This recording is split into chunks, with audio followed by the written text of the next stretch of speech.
Meet Logan. Originally from Australia, he spent the past 10 years living here in Thailand and now calls the Seaside City of Bangsaen home alongside his wife and 2 kids. His story is interesting in that he didn't move here to start a business, work remotely, or anything of this nature. Instead, he works a standard white-collar corporate job for a Japanese company in the heart of Thailand's Eastern Economic Corridor. Today, he's going to share exactly how he got this job, what sort of life it yields him, how he and his wife are preparing for retirement, his thoughts on building a real corporate career here, some of the salaries associated with that, and then finally, what family life looks like by the beach. This is Logan's Thailand Blueprint.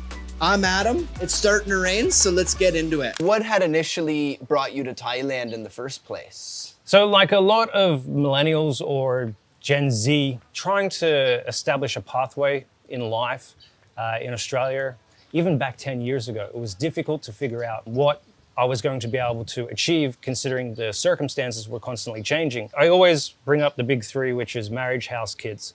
And I could tell even back in 2013, it was going to be difficult to be able to do that in Sydney. What's happened over the last 10 years has just made it incredibly difficult. So at that stage, there wasn't a lot of discussion about it. So the idea of saying, I'm going to move to Thailand for a better life, it was not radical, but it was still like, you made people think twice about why would you do that? It's a Southeast Asian country. We grew up with this concept that prosperity is in the West. Yeah, so I had a conversation with my best mate because he was kind of aimless as I was as well.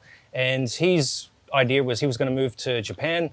He was going to find one of these places because the population decrease in Japan is huge. So there's a lot of empty houses over there. So you can buy cheap property on the outskirts of the cities and stuff like that. And he was just going to go over there, buy a cheap property and just live off his savings that he'd already had and just make furniture for the rest of his life.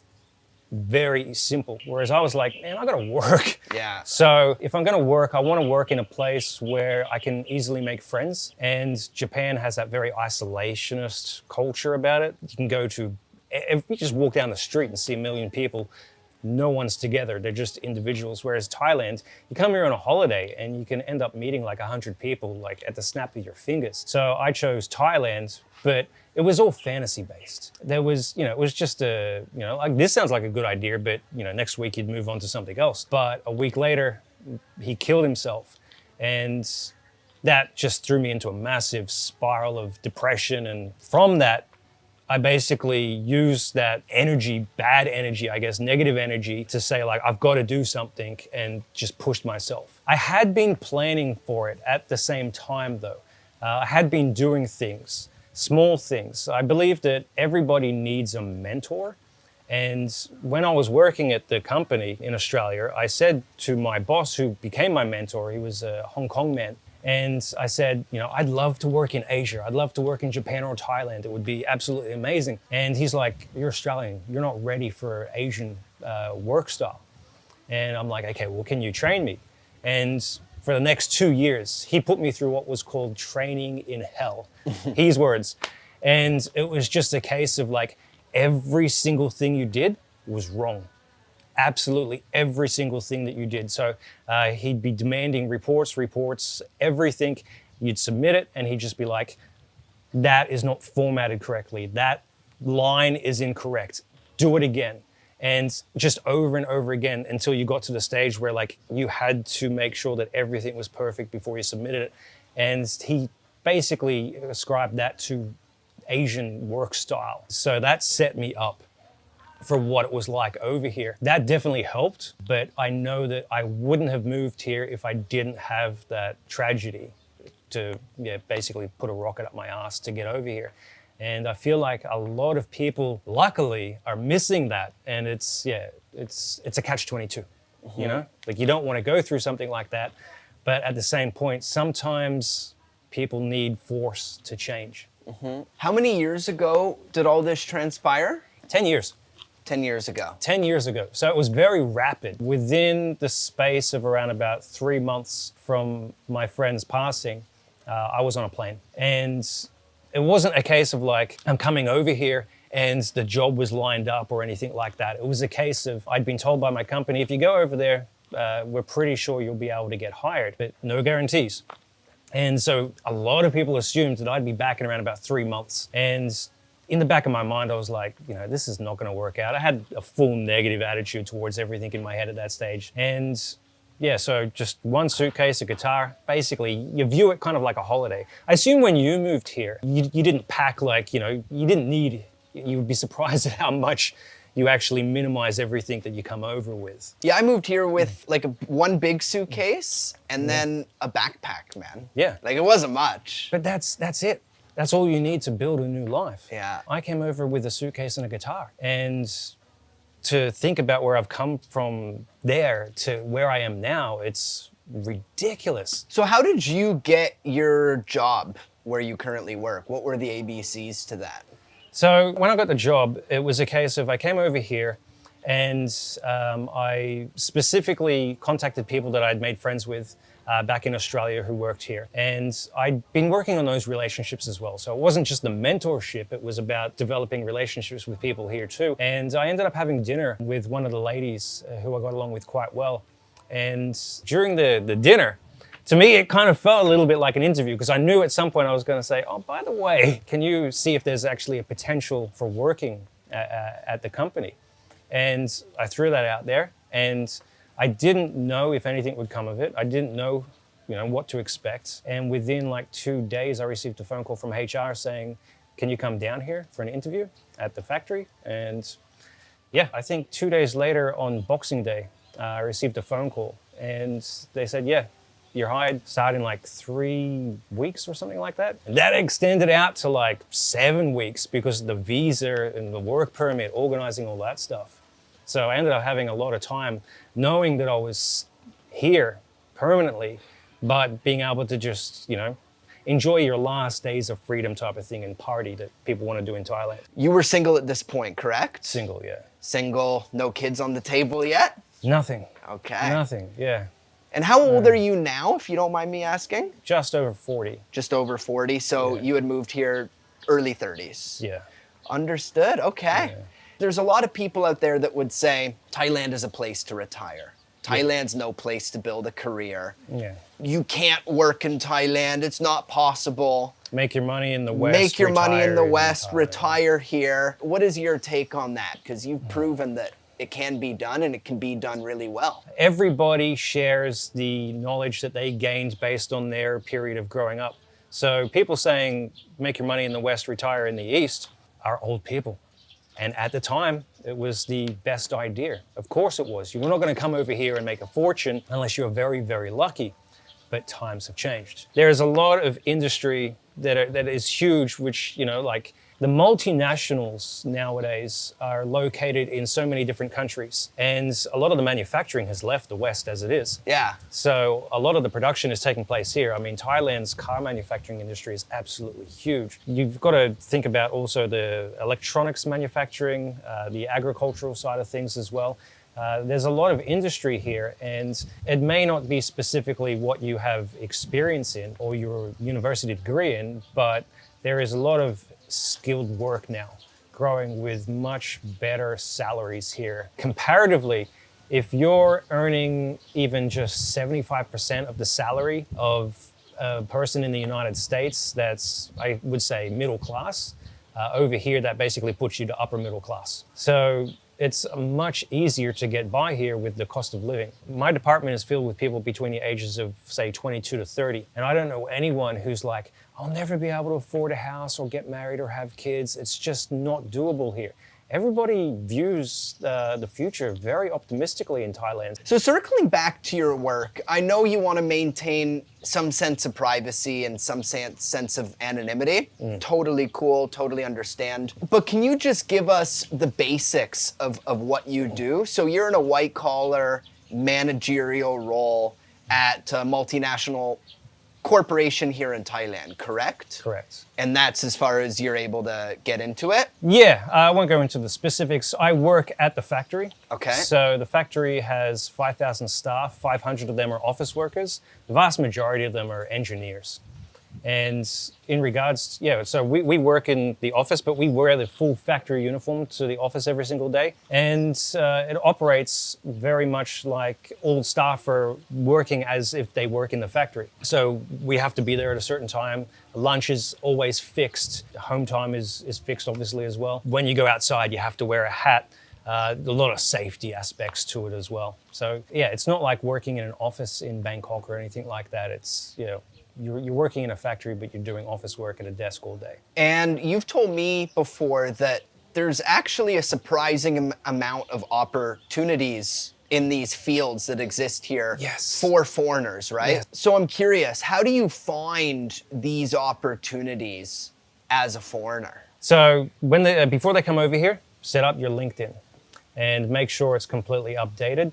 And then start contacting employment agencies in Thailand, generally all located in Bangkok for professionals, and let them know I'll be coming over between here to here. I'd preferably like to set up meetings with the consultants as early as possible. Make sure you bring a suit, nice clothes, and then once you come over here, have that organized. Once that aspect is taken care of, go start applying for jobs using your new address, you know, your condo, wherever you're located. And while you're doing that, also make sure that you stay within the Eastern Economic Corridor, because you potentially be going down to Rayong. Yeah, applying in person, seeing the consultants, applying on jobsdb.com, using your new address in Thailand, and give yourself basically 6 months and enjoy your time while you're here. Take it in, embrace it, because there's a chance that you may say, I don't like this. I don't want to stay here forever. You know, it's good for a holiday, but after 3 weeks, I want to get out and go back home. So you do need that time to take advantage of the situation. And then once you're done, success, or unfortunately, go back and start over again, but make sure that you had the safety net. So great advice. Couple follow-up questions. Number one, can you explain what the Eastern Economic Corridor is? Okay, so between Bangkok to Rayong, down the coastline, or around the coastline, I should say, you'll find a lot of industrial areas. And in those industrial areas, there's many different multinational companies producing in there. And if you are able to access between Bangkok and Rayong in maybe 2 hours via the motorway, you can access probably thousands of different companies in that period. Yeah, cool. And then as far as resumes go, they need to have a picture here in Thailand. Make sure correct? you have your picture. Some people will put their relationship status, their weight and height on there. It's not necessary to go to that extent, but the photo. The photo is normally their graduation photo in Thailand as well, and it's photoshopped. Always, you know, ties with the Photoshop. Like they always increase the brightness as much as they can on their photos. But yeah, it's generally them in their graduation outfits showing that, you know, they graduated. But as long as you're presentable in, like, you know, nice formal attire, that's fine. And then just 1 page is enough. 1 page of all your previous experiences with quick summaries. And then if you're pushing over 30, including your degree and university results probably isn't necessary. But if you're still between, like, say, 23 to 27, including your university degree as a copy and the results of university would be worthwhile as well. Cool. Yeah. Should everything be duplicated in Thai as well? No. No. No, because if it's necessary for it to be in Thai, they won't be hiring you. Cool. Now I'm curious about how corporate culture varies between Australia and Thailand. Can you talk about that? So I worked for the company in Australia, and it was the same Japanese company, but the rules were very much Australian based.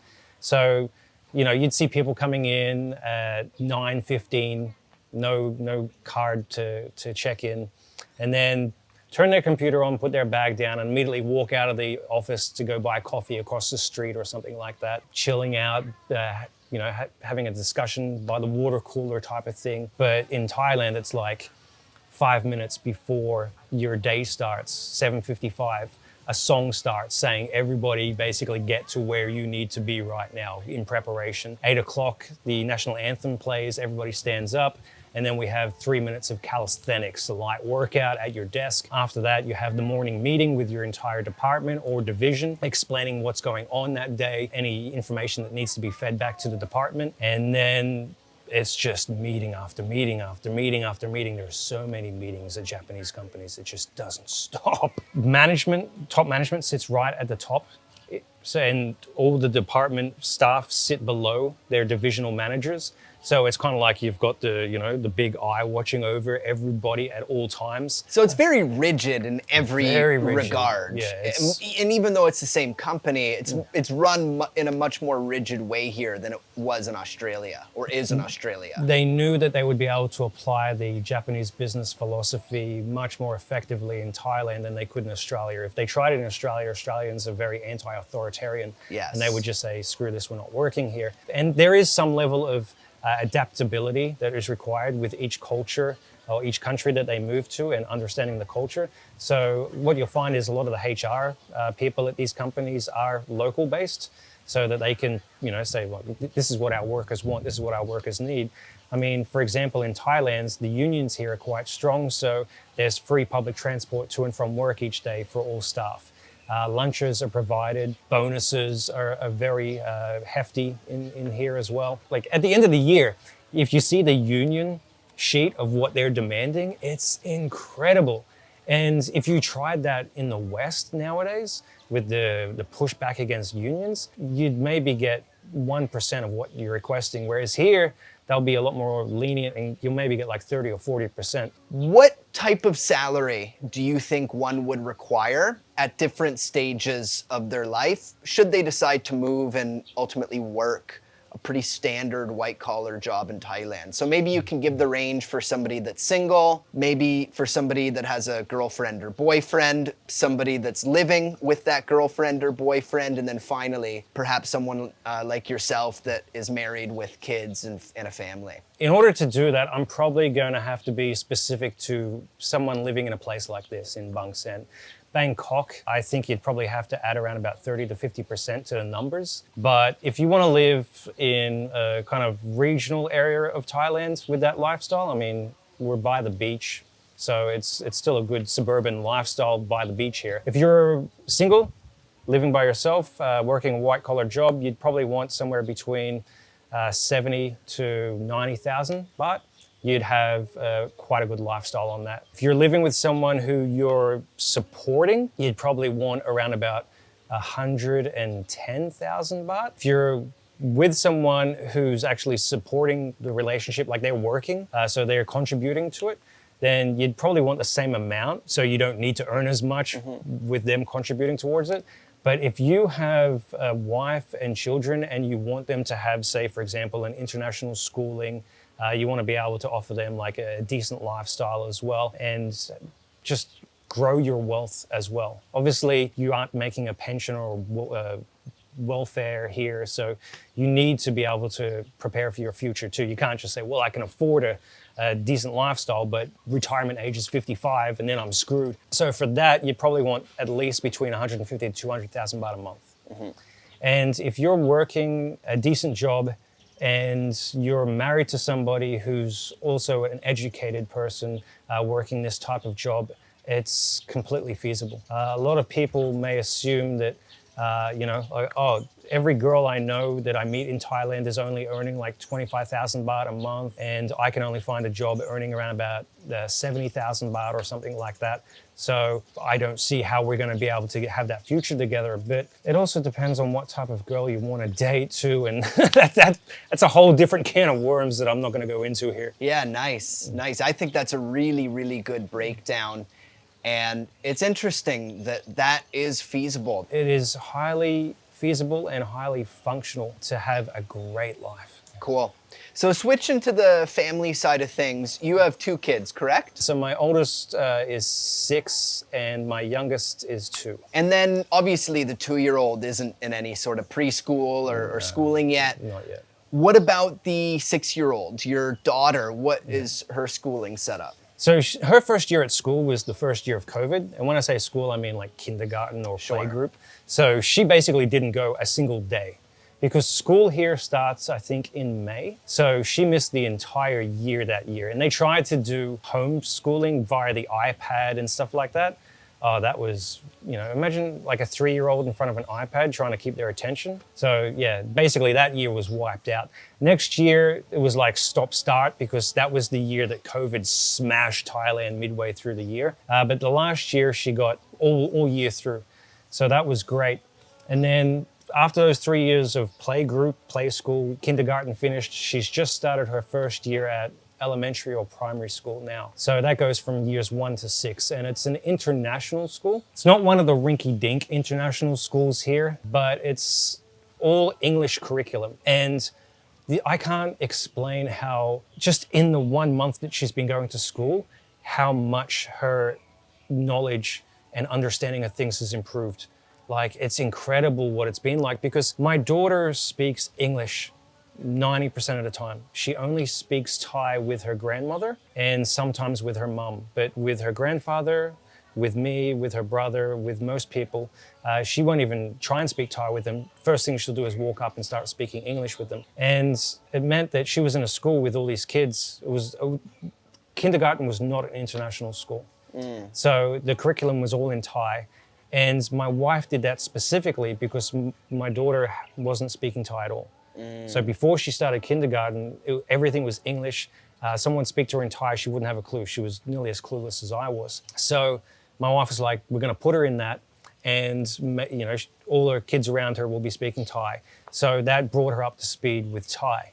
But in regards to her learning, she was behind the 8 ball because everybody was learning in Thai, but she didn't understand it. So she had to learn the language first. And by that stage, missing 1.5 years thanks to COVID, she was behind. So it was great seeing how different it was when she's just getting taught in English, because there's a lot of kids going into these schools that are being pushed by their parents. If you go to an English curriculum school, your English is going to be amazing by the time you finish. It'll help improve your career in the future. But they've come into it blank. Hello, goodbye. They don't know anything else. Whereas my daughter, she's basically a native English speaker.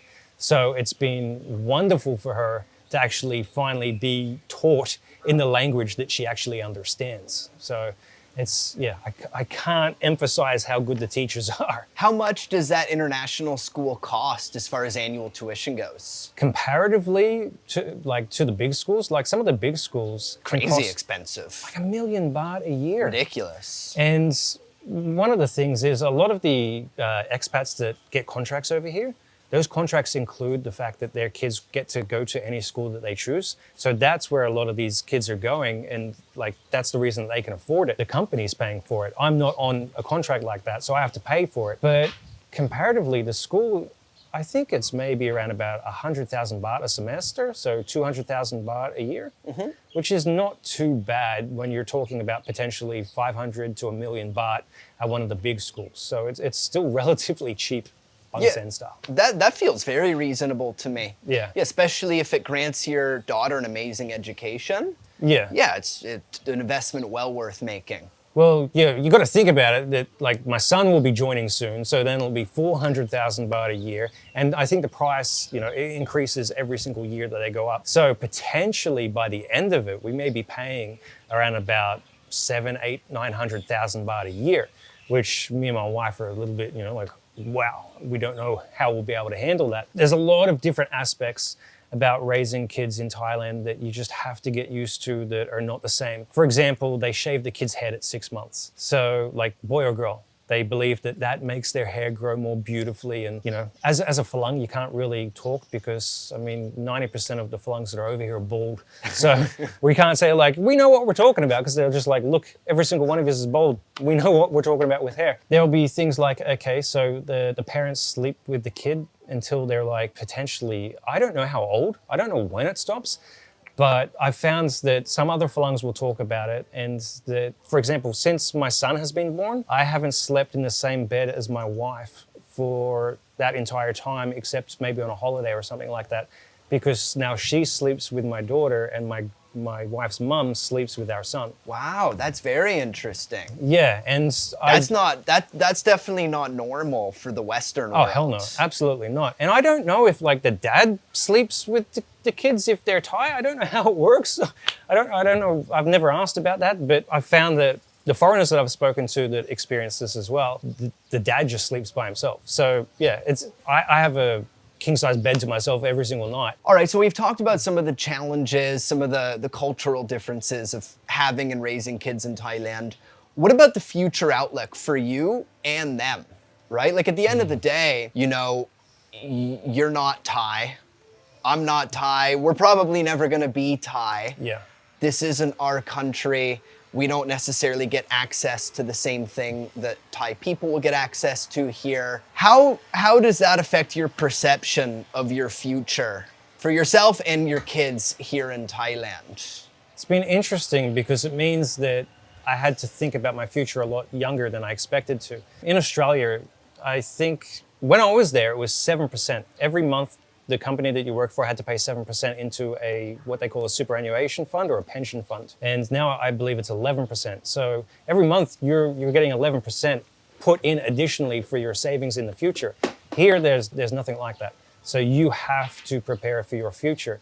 And in order to do that, you have to think about like investing where you can as well, because it's not easy to invest in Thailand if you're not a citizen and you don't have access to throw your money around at anything that you want. But for us, we've moved into property, and that's where we're kind of putting our eggs. So we think we'll be right with what we've set up.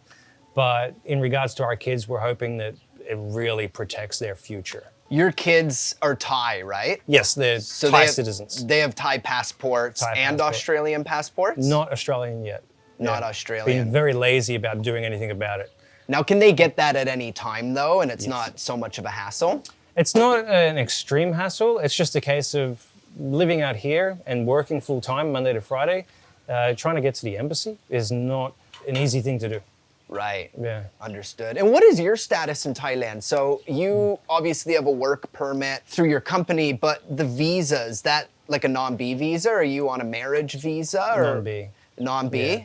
And then are you on the pathway to applying for permanent residency here? Is that something you want to do? Yeah, it's something that comes up at least like 3 or 4 times a year with my wife. Sure. I bring it up. She doesn't care.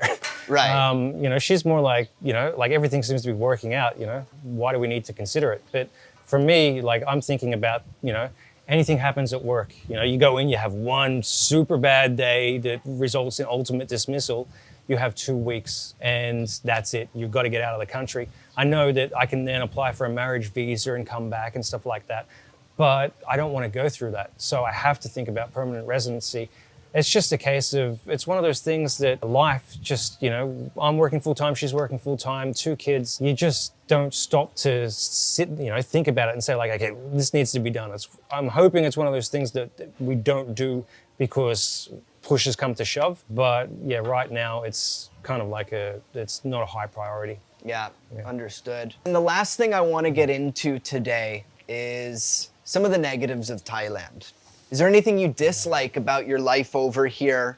Is there anything you miss about Australia? Are you happy with the decision you've made to spend a decade in Thailand now and your future is looking like it's going to be here? Yeah, best decision I ever made in my life. Best decision was moving here. Second best decision was who I chose to marry. If I didn't make those decisions correctly, especially the wife, I think my life here would be completely different. But overall, I don't have any regrets about coming over here in the slightest. There are aspects of Thailand, nothing's perfect, that, a lot of people say like, oh, if you're in Thailand, you just have to put on a happy face and say everything's perfect. And even when you find that when you meet Thai people, the first things that they ask you are always positive leading questions. Like, do you like Thai food? Do you like Thai people? Do you like Thailand? Like, no one's going to turn around and say like, no, I hate Thailand. I hate Thai people. So a lot of people are used to just discussing the positives, and the negatives can often get ignored. I mean, the road safety is criminal as far as I'm concerned. It would just be so nice to be able to take my kid out for a stroll and just walk along a footpath rather than having to walk along the road that's completely destroyed and, motorbikes are coming in the opposite direction and things like that. Yeah, Thailand at times can be very frustrating and it can be exhausting, but at the same time, I wouldn't want to be anywhere else. Yeah, if you asked me to list the positives, we'd be here for another 5 hours. Yeah, it's a weird thing, but it's not perfect. There are real issues with Thailand. And that's why I think anybody that wants to actually live over here, like before getting so deep into the research and deep into everything, I think it's key that they just come over here, spend 3-4 weeks here, Spend a week in Bangkok, if you can- Spend a week in Chiang Mai and then pick a third place. Maybe pick an island, pick a beach town. Pick a place that's on your radar, spend a week there, and just get a feel for the positives in the real world and the negatives in the real world. Yeah. And then make a decision. I think that's a key part, you know? Yeah, don't just come over here with blinders on Yeah. and say like, I'm gonna love it here no matter what, no matter who, no matter where, no matter how. Because Thailand is a hugely diverse country, it's a huge country. And if you just assume that everything's gonna be great, blinders on, blinders. Yeah. For sure. All right, man. Well, thanks for doing this and sharing your blueprint. Much you. appreciated. Thought you had a lot of good information here today and offered a ton of value. So thank you. Cheers, man. Thank you too, man. All right, there you have it. Logan's Thailand Blueprint. I hope you enjoyed it. A lot of good information in there. If you're interested in relocating to Thailand the right way and want some more information, just click right up there and get the free 8-part email mini-series I created. Covers a lot of good stuff. All the information in there is cited back to its official source, so you know what you're reading and where it comes from. Just click up there for that. And if you want to watch a video with my friends Bob and Paula, who live the high life here in Bangkok as retirees, just click up there. Cheers.